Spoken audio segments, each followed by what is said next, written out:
ቁስሉ ጠለቅ ያለ በመሆኑ አደጋ ስላልመሰለኝ ነው አራሴር በፈጠረ ግድ የለህም ምንም ብትሉኝ አልሰማም መስፍን እንደማግኘት ብቻውን በቂ አይደለም እሺና ሌላ ደግሞ ምን ያስፈልጋታል ሰውነቷ በጣም ተዳፈነች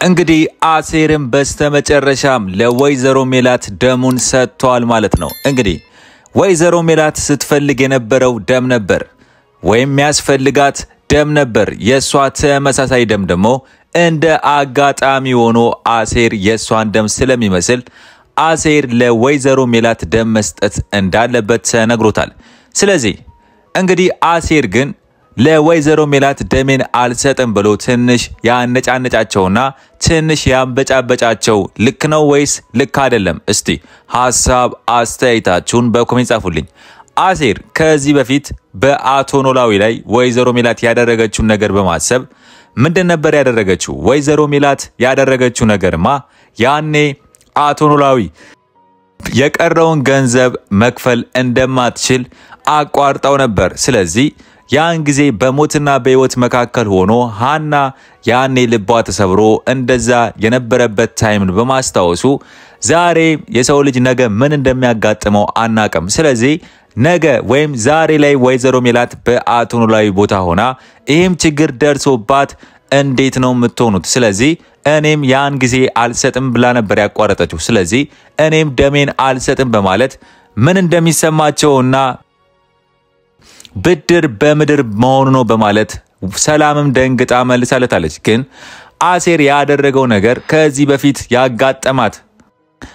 በፊት ያጋጠመውና በአቶ ኖላዊ ላይ ያደረገችው ነገር ስላሰበ ነው ግን አሴር ግን መቼም ጨክኖ ይሄን ነገር ሳያደርግ እንደማይቀር የሚታወቅ ነው ስለዚህ አሴር ምንድነው ያደረገው በስተመጨረሻም እንግዲህ ለወይዘሮ ሜላት ደሙን ሰጥቷል ማለት ነው ግን ዶክተሯ ግን ምንድነው ያለችው ደሙ ብቻ አሁን ላይ በቂ እንደሚያውን እንደረፈደና ከደሙ ሌላም ችግር እንዳጋጠማት ነግራው አቶ መስፍን በጣም ደንግጧል አንዱን ችግር አለፍኩት ሲል ሌላ ችግር የመጣበት ተደቅኖበት ግራ ገብቶታል ማለት ነው እንግዲህ አሁን ላይ ኖላዊ ድራማ በጣም ፊልሙ እያማረና እያወዘጋገበን ግራ እያጋባንም እየመጣ ያለ ፊልም ነው እንግዲህ ወይዘሮ ሜላት በጠርሙስ ተመታ ጭንቅላቷ ሆስፒታል እንደገባች ፖሊሶች አውቀዋል ግን ማን ነው የመታት የሚለው ሐሳብና ዋናው ጥያቄው እሱ ነበር ግን ለዛ ጥያቄያቸውም የሚሆነው መልስ ከሰላም አግኝተዋል ማለት ነው እንግዲህ አጋጣሚ ሆኖ አቶ ኖላዊና አሴር ፖሊሶቹ ሰላምና መናሲን በሚጠይቁበት ታይም ላይ መምጣታቸው አሪፍ ሆኖላቸዋል ግን አቶ ኖላዊ ግን በጣም ትልቅ ስተትና ትልቅ ውሸት እየዋሸ መጥቷል እንግዲህ ወይዘሮ ሜላት ሳትመታና ራሷን ሳስት በፊት አቶ ኖላዊ ቤት ነበረች ግን የነበረችበት ታይም ላይ ግን ፎቶውን ሲሰጣት በደስታ ለጠላቷ ደውላ መናገር ነበረበት እንግዲህ አቶ ኖላዊ ላይክ እንደ ፖሊስ መሆን አለበት ብዬ አስባለሁ ለምን የወይዘሮ ሜላት ጠላቶችን ያቃል ግን እሷ የማታውቀው ወዳጆቼ ናት ብላ የምታስበው ጠላቶች እንደሆኑ የአቶ ኖላዊ እያወቀ ወይዘሮ ሜላት ምንድነው ያደረገችው በደስታ ሆና ጉዶኝልሻለሁ ብላ ኡነቱን ለወይዘሮ ባይሽ ስትነግራት አቶ ኖላዊ ልከተላት አልከተላት እያለ ሲቀበጣጥር የነበረ ሰውዬ አሁን ላይ አቶ ኖላዊ ፖሊሶች ሲጠይቁት እኔ ጋር ነበረች ፎቶ ሰጧት ስትሄድ ፎቶን ተቀብላን ሄደችው አለ ግን እኔ ጋር ነበረች ፎቶን ሰጥቻት አልቅሳ በደስታ ጓደኛዋ ጋር ደውላ ነግራታለች ከዛ በኋላ ነው ወደ ቤት የመጣችው ማለት አንድ ባንድ ፖሊስ የጠየቀውን ጥያቄ ለፖሊሶቹ ማስረዳት ነበረበት ብዬ አስባለሁ ለምን በዛ ታይም ላይ ወይዘሮ ሜላት ለወይዘሮ ባይሽ ደራሲው እንድትናገር ያደርጋታል ይሄ እንዲመጣ ካልተፈለገ ወይዘሮ ሜላት ፎቶን ተቀብላ ብቻ መሄድ ነበረባት ግን ወይዘሮ ባይሽ በጠርሙሱ ጭንቅላቷን ብላ እንድትመታት ስለፈለገ ደራሲው ወይዘሮ ሜላት አቶ ኖላዊ ጋር ሆና በደስታ ለወይዘሮ ባይሽ እንድትነግራት አደረገ ስለዚህ ያን ካደረገ ደግሞ አቶ ኖላዊ ለጠላቷ እንደደወለች ስለሚያቅ ወይ መከተል ነበረበት ካልተከተለና የነገር ከተፈጠረ ደግሞ የሆነ ችግር ያደረሰባት ሰው የሷን ደስታ የሰማ ሰው ነው ጠላት ነው በማለት ለወይዘሮ ባይሽ ደውላላት ነበር ስለዚህ እሷ ናት እንደዚህ ያደረገችው ብሎ ማሰብ ነበረበት። ስለዚህ አቶ ኖላዊ ነገሮቹን ቀለል እንዳደረገውና ምንም እንዳልመሰለው አይነት ነገር አስመስሏል። ያው መቼም ደስታውን ሰው ለጠላቱ ያወራለት የሆነ ድግስ አይደገስም ብሎ ማሰብ በጣም ከባድ ነው። ስለዚህ ደራሲው በዚህ መንገድ ለምን ትንሽ የአቶ ኖላዊን ካራክተርና የሱን ፓርት ትንሽ አወሳስቦታል ብዬ አስባለሁ። እንግዲህ አሁን ላይ ወይዘሮ ሜላት አልነቃችም። እንግዲህ ለመንቃት ራሱ ሳምንትም ወርም ሊፈጅ ይችላል እየተባለ ነው። ስለዚህ ወይዘሮ ሜላት ብትነቃ እንኳን ምናልባት የመርሳት ችግርና ምንም ያየችውን ነገር እንዳላየች ሆና የምትቀጥል ከሆነ ትንሽ ሊያወሳስቡብንም ይችላል ብዬ አስባለሁ። ግን አሁን ላይ ጭንቅላቷን ስለተመታች የመርሳት ችግርም ሊመጣባት ይችላል። በዚህ አጋጣሚ ግን ዋናው ጉዳይ ግን አቶ መስፍን ሃና ልጁ እንደሆነች ማረጋገጡና ቤተሰቦቹ ሃና ልጃቸው እንደሆነች ማረጋገጣቸው ትልቅ ነገር ነው ብዬ አስባለሁ። እንግዲህ ሰላምና ምናሴ እርግብ እስካሁን ድረስ መስሪያ ቤት ናት፣ ደውላለች ወደነሱ እቤት መታለች ወይስ እርግብ የት ነው ያለችው የሚለውን ሐሳብ ረስተዋታል። በእናታቸው በተፈጠረው ጉዳይ ግን ሊያሳስባቸው ይገባል ብዬ አስባለሁ። መቼም ከሐኪም ቤት ከተመለሱ በኋላ ቤት ሲቀመጡ እርግብ የት ነው ያለችው የሚለውን በሙሉ ያሳስባቸዋል። እሷንም መከታተል አለባቸው ብዬ አስባለሁ። ለምንድን ነው እንደዚህ ምለው? ሃና እህታቸው መሆኑን ካወቁ በኋላ እርግብ ቤታቸው ያለች ጠላት እንደሆነች ካወቁ ቀን ጀምሮ እንዴት እንቅልፍ ይወስዳቸዋል? ስለዚህ ያኔ እንደተመለሱ ነበር የእርግብን ክላስ ፈትሸው መበርበር የነበረባቸው እንደ ኖርማል ሰው ቢሆን። ግን ደራሲው ሲመለሱም እርግብን አላሳሰባትም። አሁንም እርግብን ምንም ስለ እርግብ አላነሳም። ስለ እርግብ የተነሳም ጉዳይ የለም። ወይዘሮ ባዩሽም አድርገው ጠፍታለች። እነሱ እንዳልሰማች አድርገው ነው የሚያውቁት።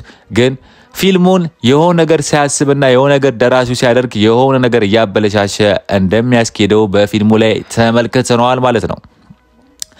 እስቲ እናንተ አሁን ላይ እርግብ ጠፍታለች፣ ብሩን ያለውን ብርና ወርቅ ይዛ ጠፍታለች እርግብ ተብየው። እንግዲህ ይሄንን የሚያወቀችው ሰላም በስተመጨረሻ ክላሷ የምተኛበት ክላስ ስትሄድና እቃውን ስትፈትሽ አለመኖሩን ስታይ ነው። ግን ያኔ ሃና እውነተኛ ልጃቸው መሆኑን ካወቁ በኋላ እርግብ ሌባ ቤታቸው እንዳለ ሲያውቁ እንኳን እሷን ለማባረር ቀርቶ ቤት ንብረታቸውን በሙሉ መፈተሽ ቢገባቸው መጀመሪያ ነበር ብዬ አስባለሁ። ግን እንደ አጋጣሚ ሆኖ የእናታቸው መመታትና የእናታቸው መታመም ሌላ ችግር ውስጥ ቢከታቸውም ግን እርግብ እንደውም የሷ መታመም እንደውም የባሰ እርግብን እንዲፈልጉና እርግብን እንዲጠራጥሯትና እርግብ ይሄን አርግታ ነው ሄደች የሚለው ሐሳብ እንዲያስቡ የሚያደርጋቸው ሜን ፖይንት ነው ብዬ አስባለሁ የወይዘሮ ሜላት መውደቅ። ስለዚህ ሌላ ሰው ወይም የማይታወቅ ሰው መጥቶ እሷን ጎርቷት ሊሄድ አይችልም ብዬ አስባለሁ። እንግዲህ አሁን ላይ በስተመጨረሻም አሴር ምንድን ያደረገው? አሴር ደሙን ሰጥቷል። ግን ያ ደም ብቻም ወይዘሮ ሜላትን ሊያስነሳት እንደማይችልና ትንሽ ጊዜም እንደምተኛ ተነግሮቸዋል። ስለዚህ አቶ መስፍን በጣም ደንግጧል። ምን ማድረግ እንዳለበትም ግራ ገብቶታል። ስለዚህ እንግዲህ የምናሴም ደም ከወይዘሮ ሜላት ጋር ስለሚመሳሰል የምናሴ ደም ሊሰጣት ነበር። ግን ምናሴ ከሚያመው አንጻርና ከራሱ ሁኔታ ደም መለገስ እንደማይችል ተነግሮት በጣም ግራ ገብቶት ነበር። እናቱን ማዳን ባለመቻሉ በጣም ግራ ገብቶት ነበር። ግን ሰላምም እሷን ማድረግ ባለመቻሏ በጣም ግራ ገብቷቸው ነበር። ግን በአጋጣሚ ሆኖ የአሴር ደም መመሳሰሉ ስለሚያውቁትና አሴር ደሙን አይሰጠንም ብለው አላሰቡም ነበር። ግን አሴር ግን ውሳኔውን ትንሽ አስደንግጧቸው ነበር። ግን አሴር ቢያደርግላቸውም ደሙን ቢሰጣቸውም ግን ከዚህ በፊት እንደዚህ አይነት ስራ መስራት እንደሌለባቸው አስተምሯቸዋል ብዬ አስባለሁ። ስለዚህ አሁን ላይ ወይዘሮ ሜላት እንግዲህ ያው አሴር ደም ይሰጣታል፣ ከትንሽ ጊዜ በኋላ ትነቃለች ብዬ አስባለሁ። ግን ዋናው ጉዳይ ወይዘሮ ሜላት ከነቃች በኋላ ግን ድጋሜ ሃና ልጇ ትሁን አትሁን የሚለውና ወይም በጣም ብዙ ነገሮችን ከረሳች እርግብ ልጄ ናት ብላ የምታስብ ከሆነ ግራ የሚገባቸው ይመስለኛል። እሷን ለማስረዳት ሌላ ታሪክና ሌላ የፈጠራ ድራማ የሚፈጠር ይመስለኛል ብዬ አስባለሁ። ምናልባት ወይዘሮ ሜላት ምትረሳና ጭንቅላቷን ስለተመታች የሃና ልጇ መሆኗን ያወቀችውን በሙሉ ከረሳችሁ ትልቅ ችግር ነው የሚሆንባቸው ብዬ አስባለሁ። እስቲ እናንተስ ምንድነው የሚሰማችሁ? እስቲ ሐሳብ አስተያየታችሁን በኮሜንት ጻፉልኝ። እንግዲህ ፖሊሶቹ ባደረጉት ምርመራ ላይ ሁሉን ነገር አጣርተዋል። እቤት ውስጥ ስላለው ሰው በሙሉ እንዲሁም ስለተፈጠረው ችግር በሙሉ አጣርተዋል። ስለዚህ ወይዘሮ ሚላት ከዶክተሮቹም ሲያጣሩ ወይዘሮ ሚላት ተመታ እንደወደቀች ገብቷቸዋል። ስለዚህ ማን ነው ያደረገው የሚለውን ደግሞ መልሱንም ከሰላም አግኝተዋል። ስለዚህ አሁን ላይ በሚያደርጉት ምርመራና በማስረጃ ስለሆነ ፖሊስ የሚፈልገው አንድ ሰው የሚያስረው ማስረጃውን በሙሉ ሲያሰባስቡ ወደ እርግብ ነው የሚወስዳቸው። እርግብ ትጠፋለች ብዬ አስባለሁ። እርግብ እንግዲህ ከከተማም ቢሆን ትጠፋለች። ወይዘሮ ባዩሽ እስከሚነቃባት ድረስ እርግብ ነው የምትፈልገው። እርግብ ከተያዘች በኋላ ነው የወይዘሮ ባዩሽ መምታትና ወይዘሮ ባዩሽ በጭንቅላቷን እንደመታቻት የሚታወቀው። ግን ወይዘሮ ሜላት ግን ስትነቃ ምናልባት ወይዘሮ ሜላት ስትነቃ መርሳት ችግር ከሌለባት እርግብን አንቃት ከኋላ የሆነ ሰው እንደመታት ትናገራለች። ስለዚህ የሆነ የመጣ ሰው እንዳለ ፖሊሶቹ ይጠረጥራሉ። ፖሊሶቹ ወይዘሮ ሜላት ቢነሱላትና ቃሏን ብትሰጥ በጣም ለነሱ አሪፍ ነበር፣ ለስራቸው ያቀልላቸው ነበር። ግን የሷ አለመንቃት ነገሩን በሙሉ ሊያወሳስብባቸው ይችላል ብዬ አስባለሁ። እስቲ በቀጣይ ምን እንደሚፈጠር አብረን የምናየውናል ማለት ነው። የዛሬው አስተያየቴ ይህን ይመስል ነበረ። በሌላ ቪዲዮ እስከምንገናኝ ድረስ ቸር ያቆይልኝ።